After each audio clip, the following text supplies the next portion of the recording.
What is up, guys? Welcome back to the podcast. And today,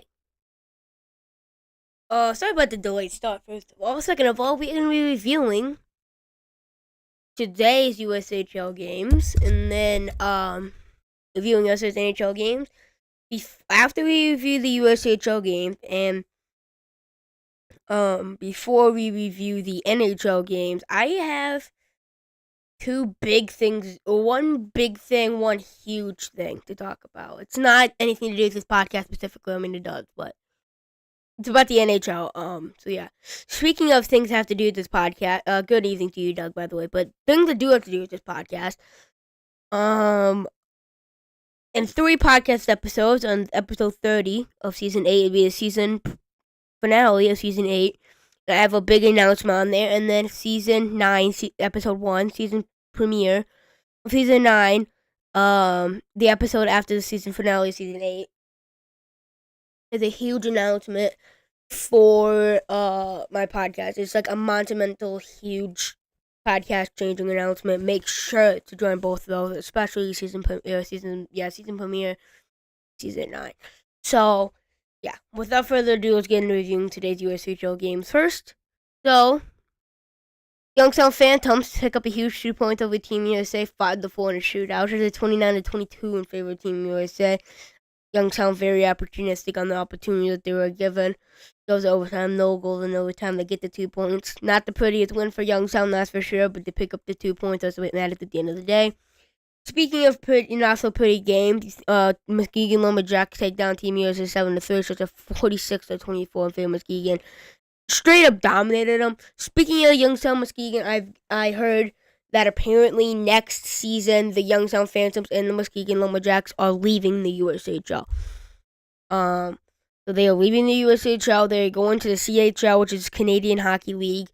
The USHL is getting 2 new teams. I think one's in Mason City and one's in Rochester, I believe, are the 2 teams. Your 2 cities that are getting new teams in the USHL.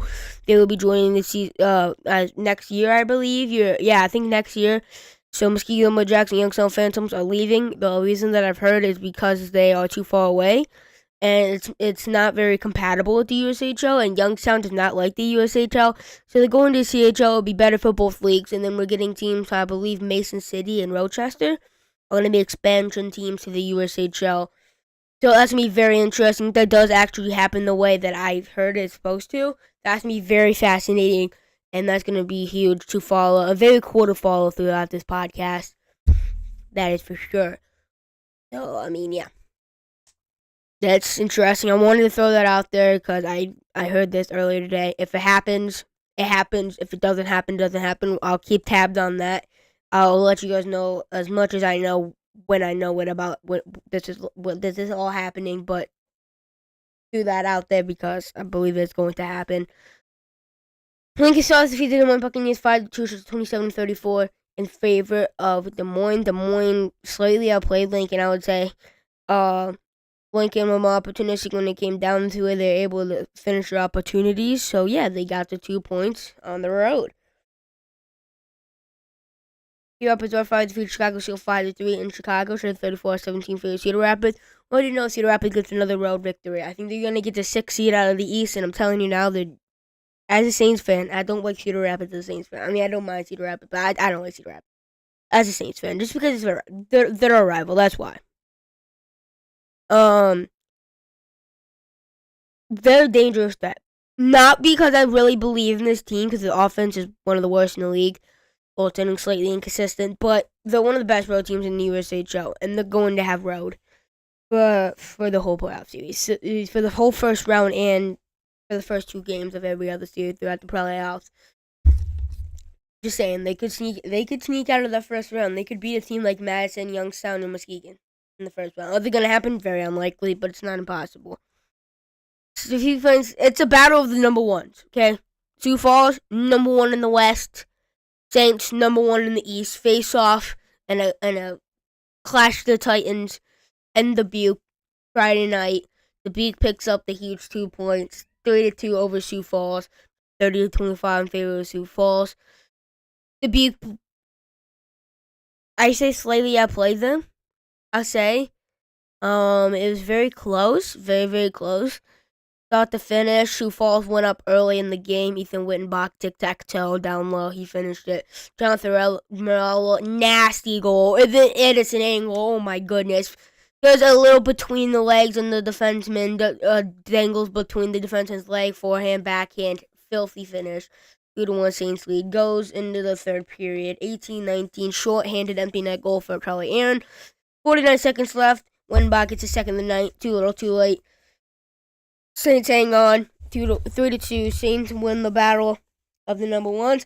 This is a favored Clark Cup final matchup. This is my Clark Cup final. And if it does happen to, wow, what a ridiculous Clark Cup final. These two teams play each other twice this season. They've already played each other twice. The first game was a 6-3 victory in Sioux Falls. Second game, 3-2 victory in Dubuque. Season series tied 1 apiece. My Clark Cup final, the odds-on favorite to be the Clark Cup final. Man, if that does happen, we would be in for a doozy. I'm telling you that. Sioux Falls and Dubuque are very evenly matched teams, very good teams, very good offenses, good defenses, good goaltenders. Really, just great at every single aspect of the game. Tri-City Storm defeat Fargo Force 2-1 in Dallas, Texas for the Frosty Cup. Yeah, Frosty Cup. So yeah, it's 31-24 in favor of Tri-City. Great golden performance from both goalies, but Tri-City was able to come up with the win. Mason, I don't know if Mason's his first name, but either way, Stenari picked up the lone goal for Fargo, the Moserev and Lipati, something like that. This is 2 goals for Tri-City. Medicine Capital shut out the Waterloo Blackhawks 4-0, trusted 24-17 in favor of Waterloo. 24 saves, Caleb Heel. Shutout for Madison. Madison's goaltending has been slipping down. If they can get some more consistent goaltending, this team's very dangerous. So maybe that's a good sign for Madison over there in Wisconsin. The City Musketeers take down the Omaha Lancers 7-3, 36-35 in favor of the City Musketeers. Omaha actually went up 1-0, and then they City scored 5 unanswered. Actually, 6 unanswered in the first period. Yeah. Just say that game went from bad to worst for Omaha pretty quickly. I want to switch over to the NHL, but we got an injury to talk about here, and then we got a blockbuster trade. One of the biggest trades I think I've seen, honestly. Just a crazy trade. I bet you've seen it if you're an NHL fan. Jacob Markstrom sprains his knee, but maybe worse. Possibly a worse injury, but we're looking at a sprained knee here. He will be out for the Four Nations face-off. I'm hoping for a speedy recovery for him because he's been great for the Devils. Hope for a speedy recovery for him. Hopefully he's fully healthy by playoff time. That was all via Kevin Weeks on X/Twitter. One of the most reliable sources you're gonna get in around the hockey world. Speaking of around the hockey world, this trade has really rocked the hockey world. Today, Friday evening, just a classic Friday evening, not really a hockey day, I think we got like 4 games, that's pretty usual per like basically every Friday of like every week. But we got a Mikko Rantanen trade. Now, if we look at the history of Mikko Rantanen, 50 goal scorer, I believe, 2 years ago. Back-to-back 100-point scorer. He's a bona fide top 15 player in the NHL. It is a huge trade. I've reposted multiple different trade sources around here from the NHL themselves. Here's the trade breakdown. Actually, I'm going to break down the trade from my own personal analysis. And then here's the actual trade details. The trade details are from the NHL on Twitter. Your X, whatever you want to call it. Some people call it X, some people call it Twitter, but whatever. The Colorado Avalanche traded away Mikko Rantanen to the Carolina Hurricanes. The Colorado Avalanche received forward Martin Necas, forward Jack Dury, a 2025 second-round pick, and a 2026 fourth-round pick. Should we pull it up? Yes, we should. We shall pull it up on my computer. I'm going to go to a blank screen real quick, You see absolutely nothing right now. You see a black screen right now. That's what you shall be seeing. I'm going to be pulling up the trade details on my computer. Yes, I call it my computer. Do not judge. Just kidding. I mean, I'm not kidding. I did just call it my computer, but I don't usually call it. But I don't care. X. I don't remember. I knew I was signed in, but my computer Alexa is like, nope, you're not signed in. You're gonna sign in again because you know what? Because you can't. We're not gonna remember you signing, and you never signed in. You definitely never signed in.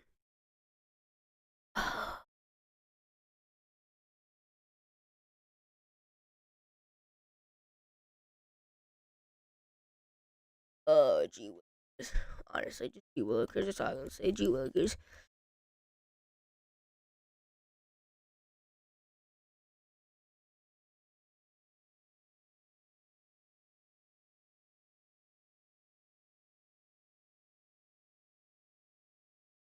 I'm close. I'm on my X page right now. Guys, be patient. Okay, now just loading. Okay, we are good. We are good.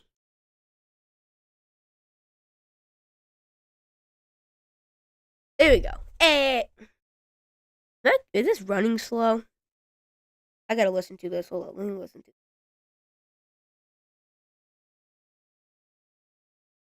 Hey.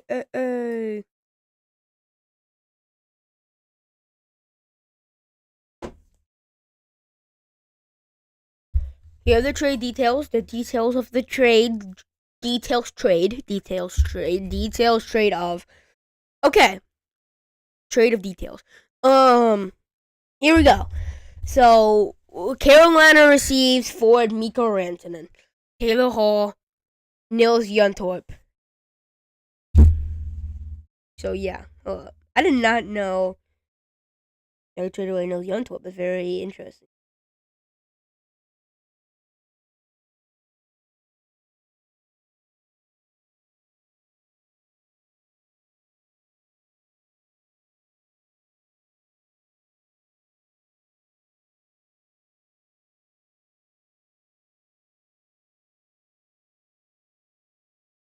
Okay, so yes, Chicago Blackhawks receive a 2025 third round pick and a 50% of Mikko Rantanen's contract. Colorado receives forward Marty Necas, Jack Doherty, 2025 second round pick, and a 2026 fourth round pick. Let's break it down for every single team involved. I'm going to break this trade down real quick with my own personal analysis. And then we're going to go to reviewing yesterday's NHL games, and then we're out here. We're going to break it down team by team here. We're going to start with Chicago Blackhawks because, let's be honest, here it's the least interesting part of this trade. This is going to be from a perspective of a Blackhawks fan. Keep that in mind throughout this entire talking of the Blackhawks involved here.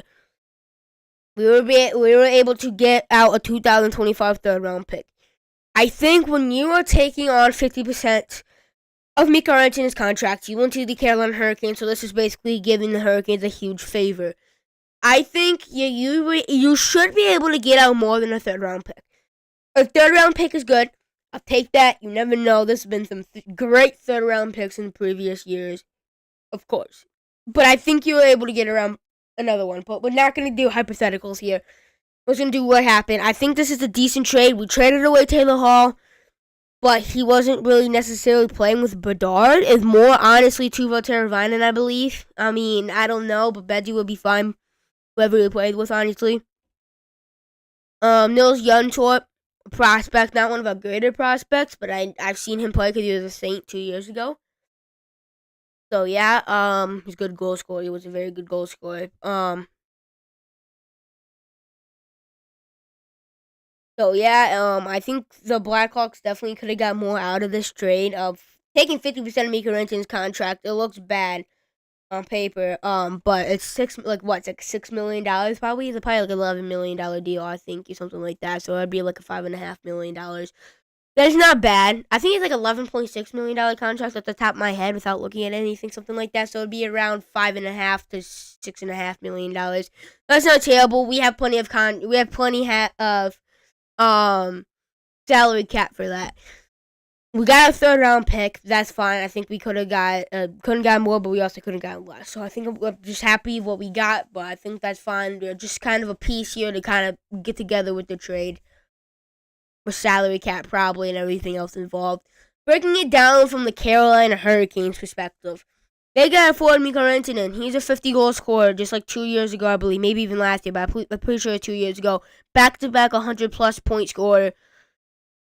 They make deep runs. They've always needed that bona fide superstar.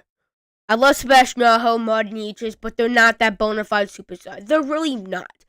If you look at Mikko Rantanen, he's a top 15, anywhere from top 12 maybe even to around top 15 player in the NHL who can really flip a game upside down by himself. He's a great player.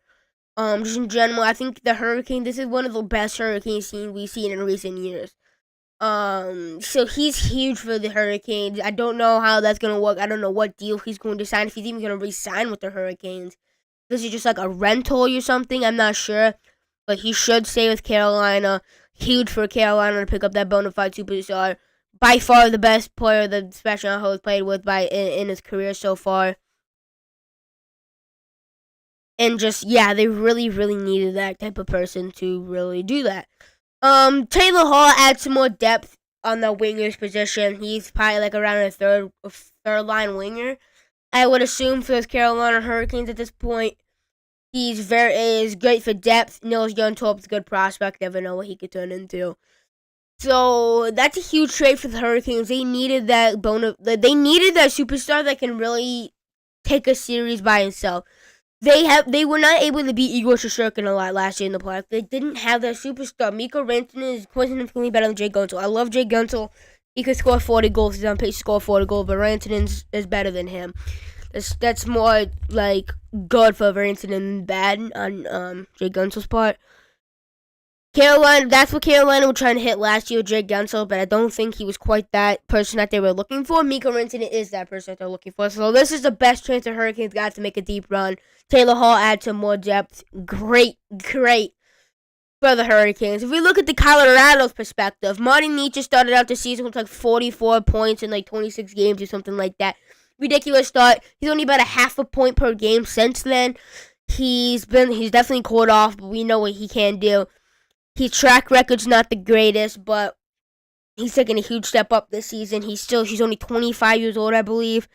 He's going to play with Nathan McKinnon and Jonathan Durant on that first line, on that power play.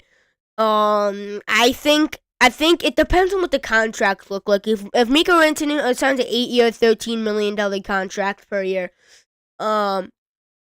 that's going to look really bad in Colorado's part because they could have signed him for that. That would have been fine. But if he signs for like 8 years, $14 million, and Necas only signs for about 8 years, 8-year, $8.6 million contract. Or something like that, right?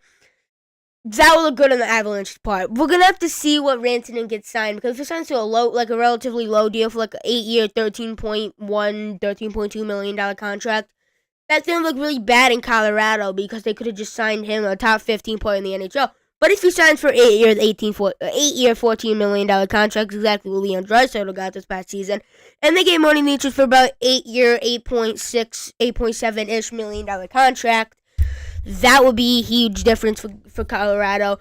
Martin Necas is still pretty young, better for the Avalanche future. Jack Drury is about a third or fourth line center, a bottom six center, a more defensive-minded center, and really add to the center depth. They needed more center depth. That helps out a lot. They got a 2025 second-round pick and a 2026 fourth-round pick. They freed up a lot of salary cap, and they said this themselves, that there's more move coming, so I believe they're going to flip that 2025 second-round pick and 2026 fourth-round pick, both of them, one of them, I don't know, and use that extra salary cap to pick up another huge player around the trade deadline. Around the trade deadline. This is not the end of Colorado moves, but before trade deadline, I'm telling you that right now, that either at or around trade deadline, they will make another move to really solidify them. Like, you know what, we're going all in this season. I think it for the Hurricanes, I'm gonna give that like an A-. honestly, maybe even A. I know A minus, A minus. Colorado, I'm gonna give him like a B. As of right now, I'm gonna give him like a B. And for the Blackhawks, I'm gonna give him like, I don't know, like a C plus, B minus maybe. I'll say like B minus just because we got a third round pick out of it. We'll say, hey, we'll take on 50% of your contract if you give us a third round pick, and we got the third round pick. I'm happy with it. Honestly, I don't really care. I mean, I do care, obviously, but like I'm saying, for what we could have been a lot worse. You could have just said, you know what, give us 50% of the contract. I'll take that. Blackhawks are looking to save cap space for next year. Another pick for the draft. I'll look for them to make a big impact next year. Well, I think we're going to make a move this free agency with the extra. We have so much cap space, but we're not looking to make the playoffs next season. I think we're gonna take a decent step up. Maybe get out of like the bottom 5 in the league. Make some move. Get some rookies up. Get some more players up. And then we'll get a better draft pick. Get a really good draft pick this season. We'll take steps up, and I think in 2 years is when we're gonna really start. Hey guys, we need to take that step up into the playoffs. And in 2 years, Kirill Kaprizov is gonna hit free agency, and the Blackhawks are already in talks about trying to get Kirill Kaprizov in 2 years. So for this early, I think we might genuinely try to go all in to get Kirill Kaprizov in 2 seasons. And if we're able to put Kirill Kaprizov side by side with Connor Bedard and then get somebody like James Haggins or Porter Matone or Matthew Schaefer from this NHL draft, already have Oliver Moore, Frank Nazar, Kevin Kuczynski on the back end, Alex Vlasic, all those guys have a great prospects pool outside of those guys. We got Drew Comcio and Adam Gahan for goalies in the system already. We're looking bright in the future right now. We're looking bright. So, yeah. Let's go review yesterday's NHL games. Senators take on the Bruins. Morgan Geeky, 13th goal season by Pastrnak and Carlo, 2:06 in the second period, and then David Pastrnak. The empty net goal, 23rd goal season, the empty net, 5 seconds left in the game, 29 save, Jonas Korpisalo shutout. He's been pretty good backup this season. For the Bruins, another huge 2 points. Still in the wild card spot right now. Brady Tkachuk for the Senators has 0 points in his last 9 games. Had like 33 penalty minutes, I believe. He needs to step it up. If the Senators want to make the playoffs, especially with all the injuries they're dealing with right now, he needs to step up because they have a very, very, very tough stretch of games heading into the Four Nations face-off. With those injuries, it's going to be a huge test. We're going to see what the Senators are honestly made out of heading into the Four Nations face-off break.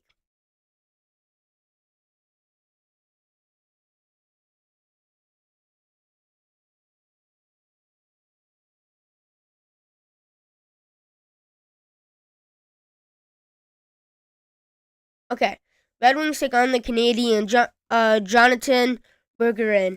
8th goal season by Dylan Larkin, 13 minutes in first period. Alex DeBrincat, 20th goal season by Lucas Raymond and Mo Sada, 4 seconds left in first period. Andrew Copp, 9th goal season short, season by Edmonton, 4:25 second period. Kirby Dach, 10th goal season by Dvorak and Gallagher, 5:29 second period. Dylan Larkin, 21st goal season, power play goals by Tarasenko and Mo Sada, 7:15 second period. Caden Gooley, 4th goal season by Patrick Laine and Kirby Dach, 11:06 in second period. Too little, too late. 27 save, 29 shots against, I believe, Cam Talbot.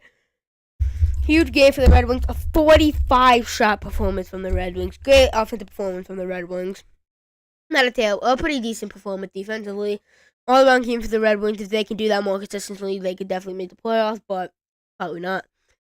Rangers take on the Flyers. Rangers have a 9-game point streak heading into this game. Flyers just trying to catch some ground, honestly, in the Eastern Cup with wildcard race. Like teams like Canadians, Blue Jackets, and Rangers, Senators, Bruins all had and honestly, Red Wings at this point are all trying to basically flying ahead of them. Owen Tippett, 14th goal season by Konechny and Morgan Frost, 1:25 in first period. Early start for the Flyers. Brandon Schneider, 3rd goal season by Kaliev and Riley Smith, 9 minutes into the first period. Adam Armstrong, 5th goal season by Ryan Lindgren and Adam Fox, 10:24 in first period. Keandre Miller, 3rd goal of the season by Borgen and Timmy Panan, 4:44 second period. Phil Heath, 11th goal season by Vakanainen DeAndre Miller, 5:15 third period. Adam Fox, third goal season, shorthanded goal in the empty net, unassisted. 16:53 in third period. Riley Smith, 10th goal season, power play goals for Alexis Lafreniere. Filipino, 8:15 in third period. 33 saves, 34 shots against Igor Shurkin. He's looking like one of, if not the best goalie in the NHL right now. Probably not the best. Kind of Hellebuck kind of taking that torch from him, but he's looking like a top 3 goal in the NHL again.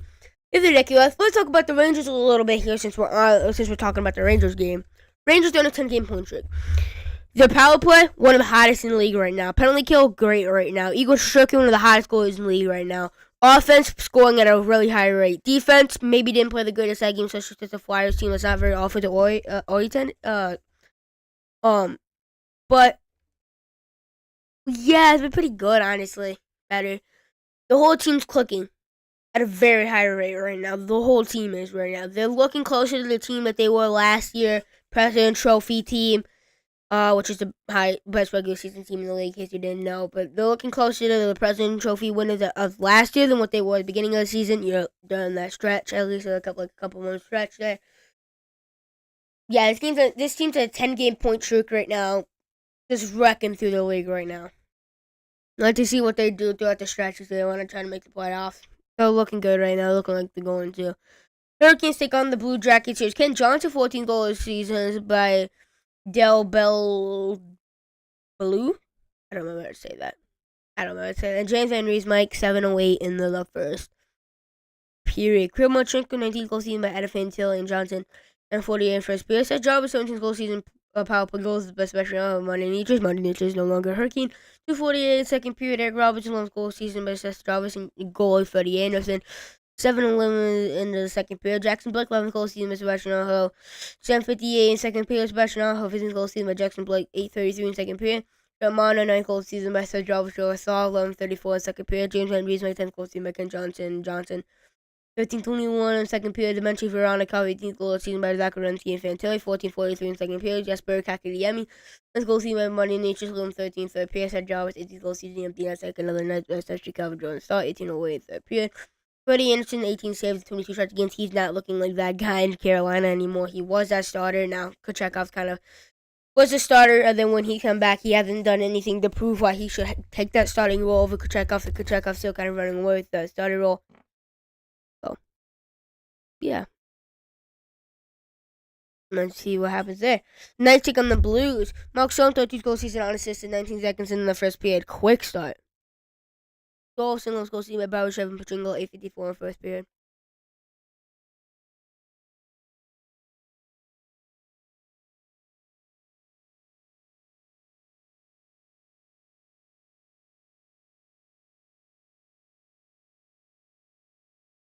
Henry 21st goal season was Dylan Holloway. 10:22 first period. Pavel Doriev 21st goal season, Pablo by Mark Stone, Jack Eichel, 6:30 in second period. Thomas 12th goal season by Pavel Bunanovich and Justin Falk, 16:34 in the third period. 15 saves, 17 shots against for I believe Eden Hill. They take a huge victory, 4-2 over the Blues on the road. Not really huge. I mean, it was a pretty big victory because they're trying to stay number 1 in the Pacific. But if the Edmonton Oilers win tomorrow, they have a better point percentage right now. So if the Oilers win tomorrow, number 1 in the Pacific is right now. Hockey Club take on the Wild. Barrett Hayton, 10th goal season by Simone, 146 in the first period. Glenn Carlson, 17th goal season, power play goal by Matthias Micheli. Nick Schmaltz, 15:55 into the second period. Lawson Krause, 7th goal season by Oli Mata. 14:14 second period, and Barrett Hayton, second in the night, 1 season by D. Simone. 1:48 in the third period. A 26 save goal of Vojmelka shutout. It's the Wild trending downwards. Hockey Club trying to be a sneaky candidate for a Western Conference wildcard spot. Yeah, the Wild needed a turn. I get Kirk Kaprizov was out for a while. He's back in the lineup now. See what they can do. Flames take on the Sabres. Jonathan Huberdeau, 19th goal season, shorthanded goals by Pekka. 12 minutes into the first period. Matthias Samuelsson, 3rd goal season by Rokarohu. Sam Lafferty, 2:15 second period. Taylor Thompson, 22nd goal season by Samuelsson. Peterka, 7:18 second period. Listen to 16 goal season by Huberdeau and Pelter. 10:31 in the second period.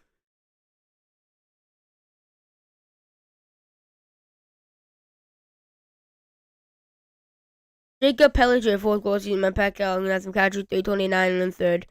Period, Igor Shego with 9th goal season, empty net by Huberdeau and Kadri, 17-15 third period. Mikhail Backlund, 10th goal season, showing the goal in the empty net.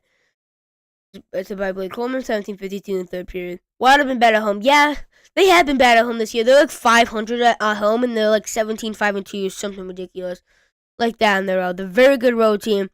If they do have home ice advantage come playoff time, that might be a problem. But I'm predicting them to get a wild card spot, which means they would play on the road, which would be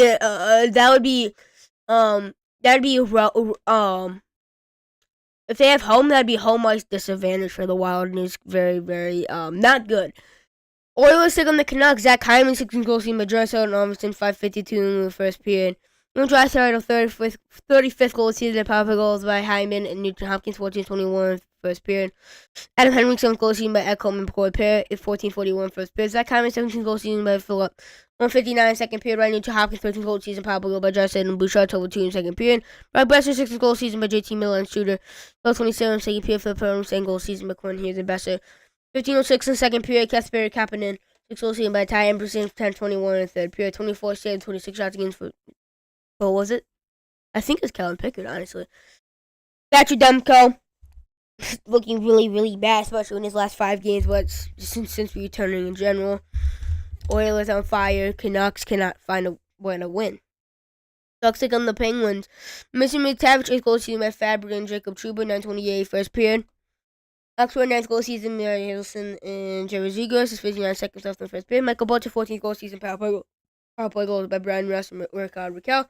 5:32 in the second period. Penguins power play been off the charts this season.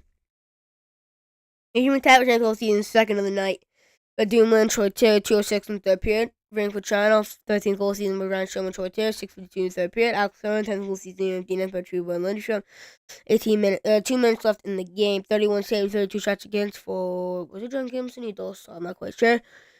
Ducks win 5-1 over the Penguins. The Capitals take on the Kraken. Alexei Protas, 20th goal season, unassisted, 4:36 in second period. Ethan Frank, 3rd goal season, unassisted, 18:05 in second period. Alex Ovechkin, 22nd goal season, empty net by Van Riesbeck and Jacob Chikrin, 15:32 in third period. Ovechkin's 19 goals away from tying Grace. He's like at 20 away from breaking it. Ovi, keep this pace up. He's breaking it this year. 22 save.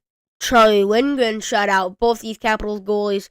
Logan Thompson's been a top 3 goalie in the league this season, and Charlie Lindgren's been having a down season, especially compared to last season. He's got a shutout. Maybe he gets back on the right track. If he can get back on the right track, back to what he looked like last year, he might be unstoppable. Predators take on the Sharks. Gustav Nyquist, 8th goal of the season, power play goal by Novak and Brady Shea, 3:58 in the first period. Novak, 7th goal of the season by LeBrew and Fedor Svechnikov. 4:52 in first period. Phil Ford, the 17th goal season by Justin Barron. 6:53 in first period. Walker Duehr, 1st goal season by Kovalenko and Ferraro. 8:12 in first period. Mario Ferraro, 5th goal season by Grunland and Lilgren.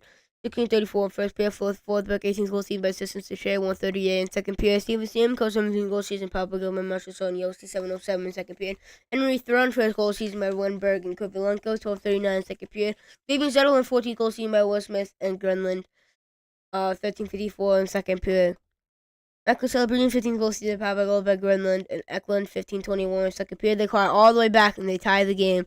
And the Fedor Svechnikov, 6th goal season, power goal by Shea and LaRue, 8:16 in the third period. A combined 73 shots on goal for a combined that game. No defense that game from either team. Not really much goaltending neither. 11 combined goals. 1980s type of game. That is going to do it for this podcast episode. Hope you enjoyed. Have a great night. Watch us live. Watch us live at night because in morning, evening, afternoon, and whatever time you're watching us. Like this video if you haven't already. Subscribe to the channel if you haven't already. And post notifications channel if you haven't already. Hope you enjoyed episode 27 of season 8. We are so close to the season finale of season 8 and then the season premiere of season 9. Yeah, I will see you guys tomorrow for episode 28 of season 7. Peace.